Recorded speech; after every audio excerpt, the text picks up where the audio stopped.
wrote in offering up your picks of gaming laptops on the cheap. First up, we have John, and he wrote, Ben asked on last week's show about a gaming laptop for $1,200. Here's an awesome gaming laptop for $900. It's the Asus G60VX-RBXX05.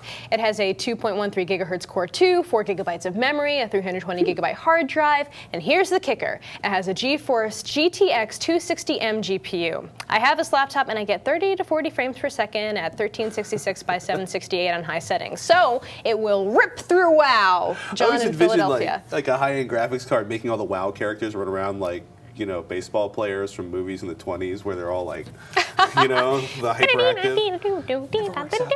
And next we have Zachary. He said, I saw your bid on a gaming laptop on last week's show and thought that I'd point out this laptop, the Toshiba Satellite A505-S6033. I just bought it and I love it. It's got a Core i7, 4 gigabytes of DDR3, and an NVIDIA GeForce 310M for $899. And that should handle WoW just fine. But what about Crysis, Zachary? What about Crysis? Yeah, definitely all solid choices for wowing. Another viewer, Jeff, wrote in stating, for $1,200, build the gaming PC that Veronica has now and buy a cheap laptop or a netbook. Yeah.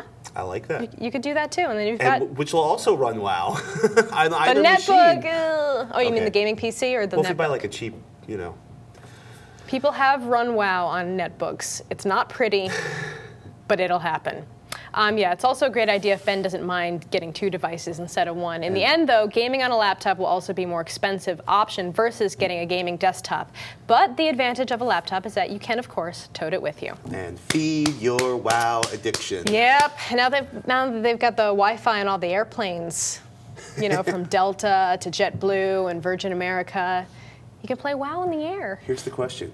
Will your Valentine's Day be free of gaming? Or will there be like couples gaming with you and Ryan? Well, we actually did a... Because for 2 avid gamers, I never hear of you actually playing the same game at the same time. We don't. We never play together. And Were we there never fragging play... issues at an earlier well, stage of the relationship? We don't really like to do split screen.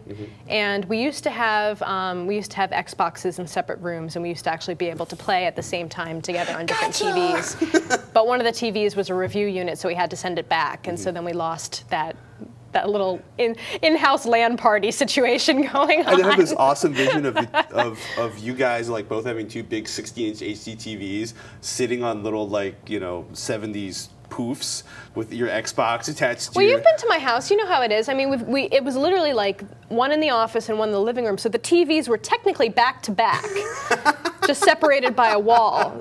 So if you could kind of envision like the bisection of that, it would be like both of us sitting on here and then playing at screens. And that's someday when I build a home, I'm going to have like a total like gaming nerd den. You don't want to be side by side. You no, want to have a wall in between you and your beloved. I don't want him to look at what I'm doing.